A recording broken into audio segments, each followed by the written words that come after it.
دوستو، آج میں یہ کتاب پڑھ رہا تھا۔ اس کتاب میں نے ایک کہانی پڑھی، ایک اسٹوری پڑھی۔ اس 2 منٹ کی اسٹوری سے آپ کو بہت کچھ سیکھنے کو ملے گا، لیکن اس اسٹوری کی اینڈ تک ضرور دیکھنا۔ اسٹوری کچھ یوں ہے کہ ایک بار ایک بادشاہ اپنی رعایا پر ظلم و زیادتی کر کے پورا مال ہڑپ لیتا ہے، اور بادشاہ اس مال کو شہر کے باہر ایک جنگل میں ایک غار کے اندر چھپا دیتا ہے، اور اس غار کی 2 چابیاں رہتی ہیں۔ ایک چابی اس بادشاہ کے پاس اور دوسری چابی اس کے ایک وزیر کے پاس۔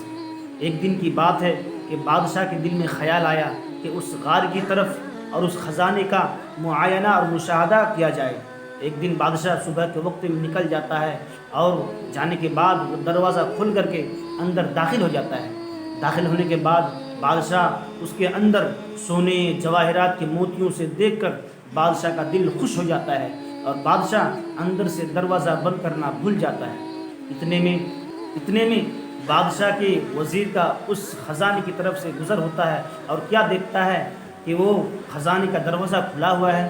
تو وہ وزیر حیران ہو جاتا ہے اور جلدی سے وہ دروازہ باہر سے بند کر دیتا ہے، اور وہ یہ سمجھتا ہے کہ شاید بادشاہ صاحب آئے ہوں اور دروازہ بند کرنا بھول گیا ہو، اور وزیر گھر چلا جاتا ہے۔ بادشاہ جب اس معائنہ اور مشاہدہ کرنے کے بعد جب دروازے کی طرف آتا ہے تو کیا دیکھتا ہے کہ دروازہ بند ہے، اور بادشاہ زور زور سے اس دروازے کو مارنا پیٹنا شروع کر دیا، اور ساتھ ساتھ میں چلا بھی رہا تھا۔ لیکن اس سنسان اور بیابان جنگل میں اس کی آواز کو سننے کے بعد بادشاہ اس خزانے کی طرف جاتا ہے۔ جانے کے بعد اپنا دل بہلانے کی کوشش کرتا ہے، اور خزانوں سے کہتا ہے، اور اے خزانوں، مجھے ایک گلاس پانی دے دو، مجھے ایک وقت کا کھانا دے دو۔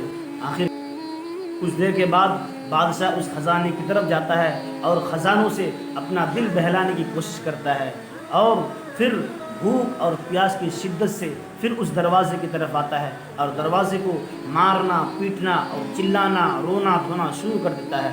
آخرکار پھر اس خزانے کی طرف جاتا ہے۔